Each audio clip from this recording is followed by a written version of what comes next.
Hello everyone, and welcome to Mrs. Cog Hill Farm. Today I want you guys to see the progress Marycarl has made with her pigeon Fina. I think you all will enjoy seeing what she's been able to do to train this little bird, and also seeing the message where I told you guys how important it is to not give up. Because Marycarl didn't give up, and you'll find out when she starts talking about the differences in Melly, the pigeon that she lost tragically, and Fina, how her not giving up has really paid off. So we're going to go and we're going to follow Marycarl's morning routine as she takes Fina, the homing pigeon, outside.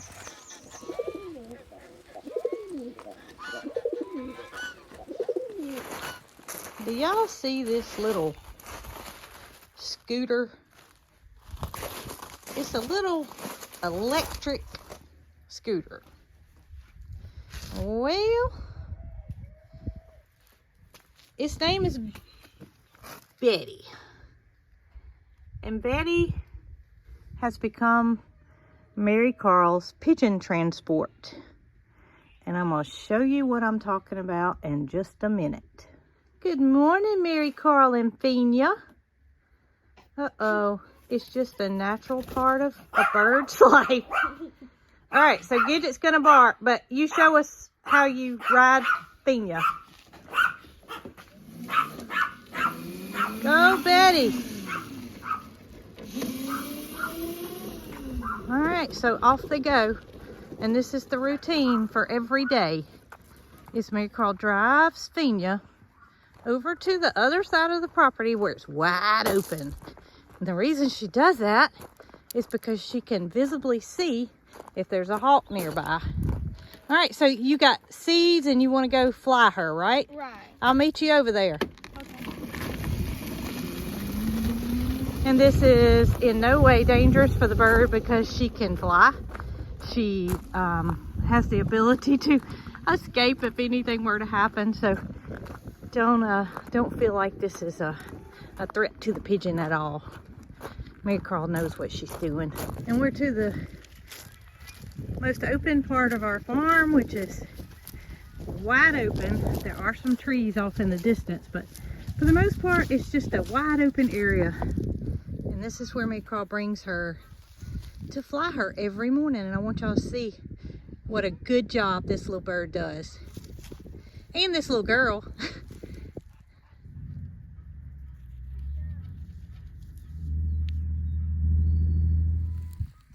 Foxy, can you fly? We're gonna see you fly today. Hey, pretty girl. You're such a good girl. Yes, you are. Foxy just had to come and join us. Good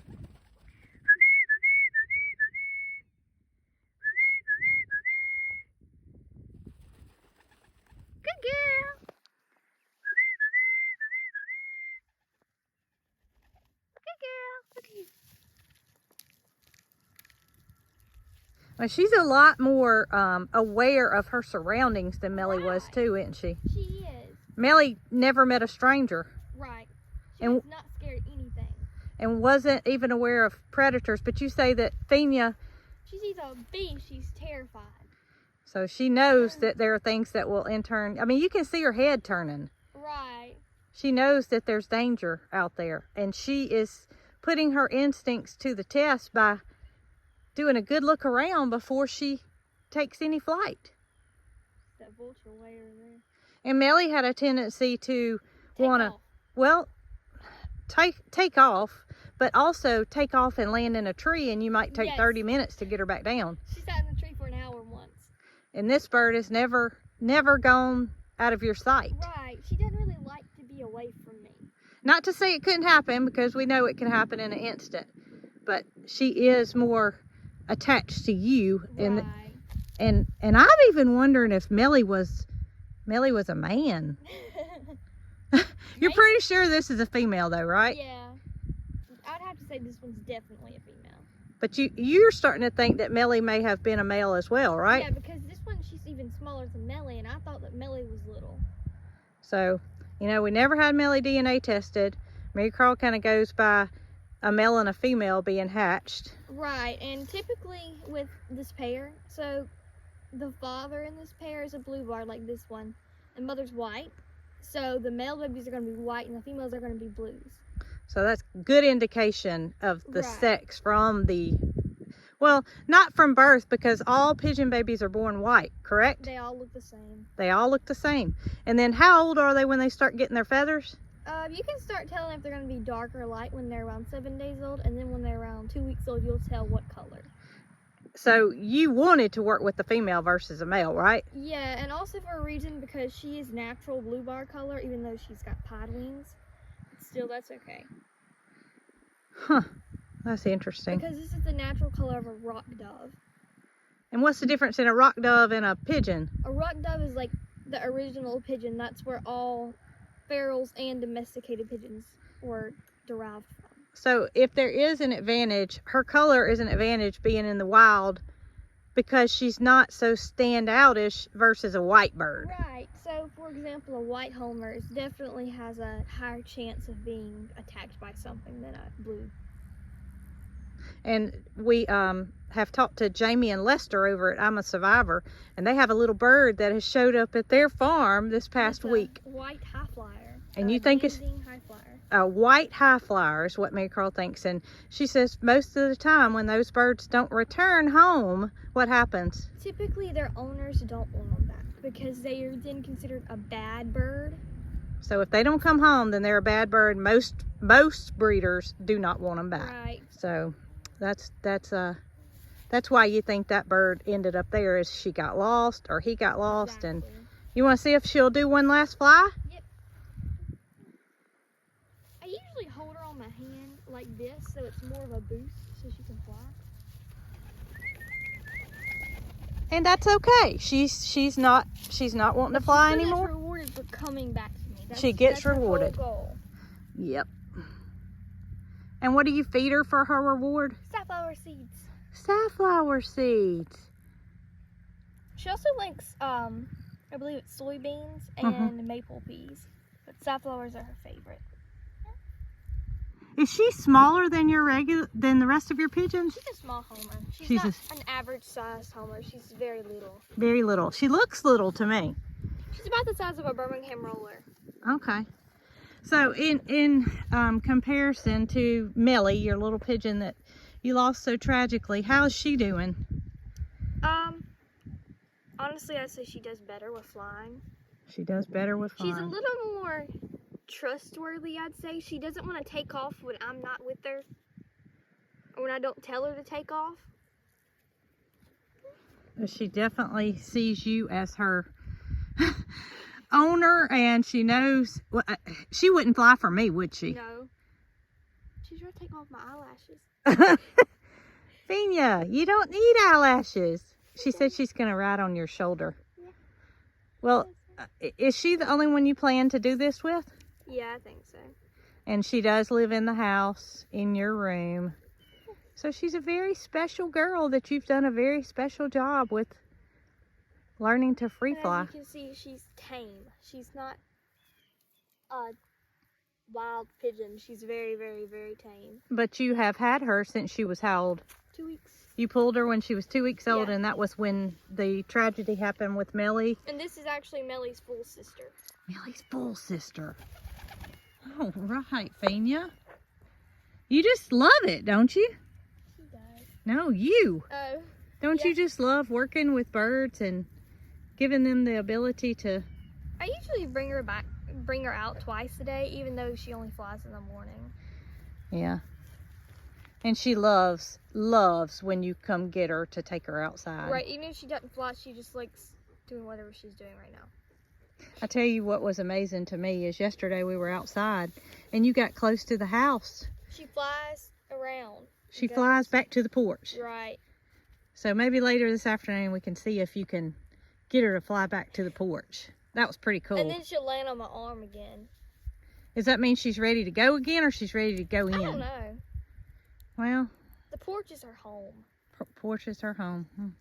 I guess the porch is my home too. All right, Marycarl, thank you for showing us Fina. Marycarl, you're doing a wonderful job with Fina. I appreciate you showing us how you have trained her to do a return flight. What do you call it? Free flying? Yeah. Free flying. But I know everybody's wanting to know an update on the Victorian Crowned Pigeons. So Foxy and I are going to head that way and see what's going on in there.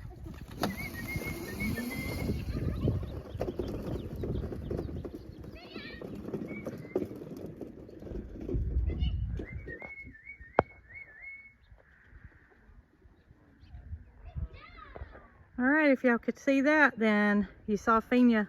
She flew back to the house and landed on Marycarl's arm. Oh my gracious, that girl. Well, I walked in here to give you guys an update on the Victorian Crowned Pigeons, and I'm seeing something that I haven't seen in a minute. And that is the female is sitting on the nest. So I'm gonna close the door. You guys can see the nest. I'm gonna leave her there, and I'm gonna go back out and talk to you about what's going on. I just about always look at the nest camera before I come into the aviary. Today I didn't do that, and I didn't do that because she hasn't been on the nest. So I guess you guys could see that she's sitting on the nest. I don't know what she's doing. I don't know if she's checking it out. I don't know if she's laying an egg. Regardless, I didn't anticipate that happening. So here I am back outside, and I'm going to peek through a little crack so you guys can see her on her nest and see what she's doing. Okay, so here I am on the outside. I'm sorry it's not focusing really well, but she is still sitting on the nest, and he is kind of right up under it. My gracious, this is interesting. Could this be the day?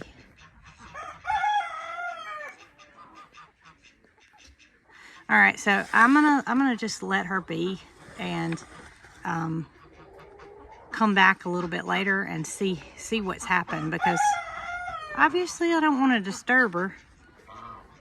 It's really warm outside. I mean, it's been warm here for the past week or so. So you can see the amount of light that's coming through the plastic, even though there's still plastic covering the aviary.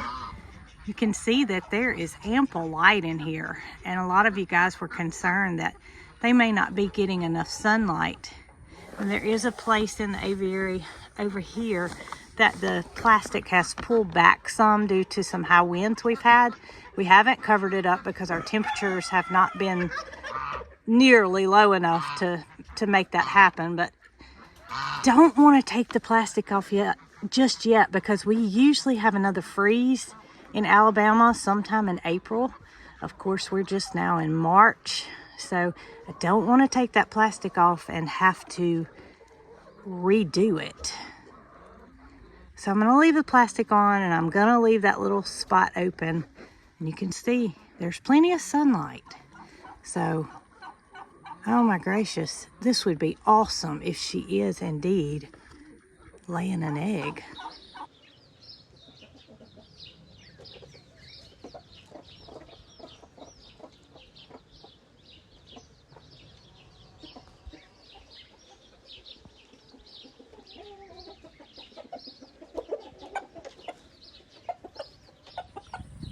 All right, so I did what I said I was gonna do. I went back inside and I sat and I waited until she left the nest. And while I'm disappointed there's not an egg, I understand that nature does not have a book. And when these birds get ready to have their child, they will in turn lay in that big, beautiful nest that they have built. And I feel that they know better than we do when the time is right. So I'm gonna go in, I'm just gonna show you the nest. And I want you to see that they are down before I go in there. No, I won't make that mistake again. So here it is, the 10-story building. I see a feather up top. Let's look inside and see what all materials that they have. You can see that area where the egg will be laid, the egg bowl, I believe you guys told me it was called, has really taken shape. And this enormous nest will be here ready and waiting when they get ready to lay their egg.